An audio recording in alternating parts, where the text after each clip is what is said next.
Welcome back to the channel. I'm not immune to what works on social media lately, and it seems to be like the things that work, that get the hits, that get the views, are these really confrontational, adversarial videos about topics related to games and whether or not Xbox or PlayStation is doing something correct or incorrect, which one's going to sell more, Phil Spencer, Jim Ryan, and I'm not immune to wanting to have some level of success when it comes to people listening and interacting, and I get caught up in it, but I just decided that, it's just not what I want to be.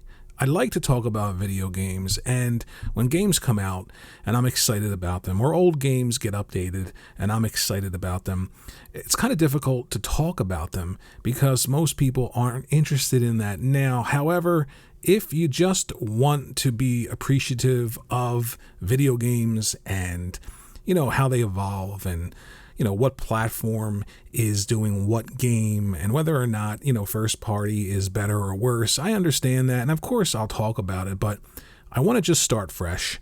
I don't want to do topical videos. The Xbox did this, the PlayStation did that. I just want to talk about video games and things that I'm finding interesting. And lately, I decided to check out these Ninja Gaiden games that were included in GamePass. Ninja Gaiden Sigma, Ninja Gaiden 2 Sigma, and Ninja Gaiden 3 Sigma. Now, all of these games look phenomenal. The original Ninja Gaiden on the OG Xbox, Tomonobu Itagaki, was a rock star back then. He was the only one supporting Xbox, and he made Ninja Gaiden, and it was an amazing game. It showed off why the original Xbox was different than the PlayStation 2 and the GameCube. It was the most powerful system at the time, and Ninja Gaiden definitely took advantage of that.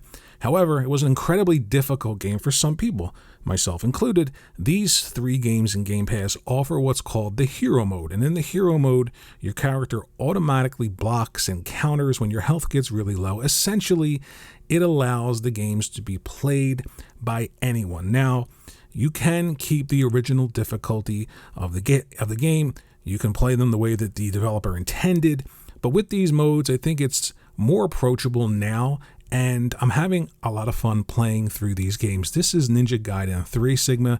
I got to tell you, it looks absolutely phenomenal, up-resed with higher frame rate on the system.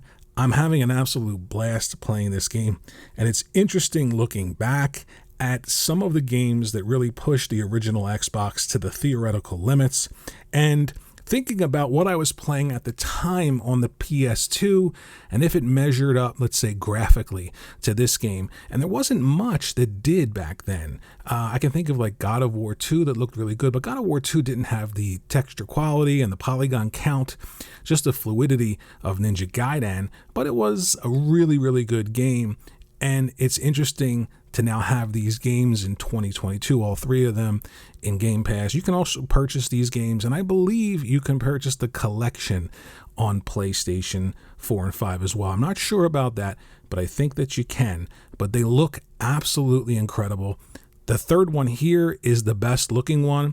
And the Hero Mode really makes it approachable because I have a hard time with these just button mashers. And this is a button masher, but there is an intricacy to the button mashing. There's combos, and you absolutely have to learn them because the enemies are absolutely relentless in these games. And I remember how difficult it was. I ran out and I bought Ninja Gaiden on the original Xbox because I wanted to see, that graphical leap happening within that generation, and it didn't disappoint. But I remember thinking, man, this game is absolutely brutal. I couldn't progress. I think I got up to, level 3, or level 4. I don't remember. It was a long time ago, but I remember being so difficult. And I like the idea of including a mode where anyone can jump in, play these games, appreciate the art style, appreciate the gameplay, the story, explore, then over time learn the mechanics of the game, and then bump that difficulty up maybe to the original difficulty, to the difficulty that the developer intended to play. I think that's a good way to bring people in to franchises. And I'm not against the quote-unquote easy mode in any game, because, if we're talking about getting as many people into these franchises as possible, getting them excited about them, learning about the lore and the characters, Some people just find some games too difficult. And there's nothing wrong with allowing for a mode that brings those people into a game, because like I said, I'm playing these games, I'm learning the combos on hero mode, and I actually bumped up the difficulty to normal, and I'm getting much better. So you have a greater appreciation of just games in general, but especially old games. Popping an achievement here.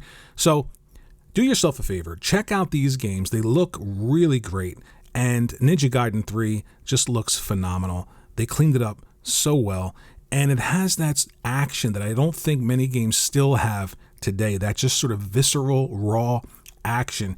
You've got to learn the moves, you've got to learn to counter. It is still incredibly difficult, but it's nice looking back at games that sort of defined a generation in terms of the console that they were on, and seeing how well they hold up today. And I think these 3 games hold up really well in this collection. Thanks for watching the video. Let me know what you think in the comment section below about Ninja Gaiden. Do you remember Tomonobu Itagaki with his sunglasses, the rock star supporting Xbox in Japan? I do. Ninja Gaiden Sigma, Ninja Gaiden 2 Sigma, and Ninja Gaiden 3 Sigma look amazing. A lot of fun. Check them out, and I'll see you in the next video.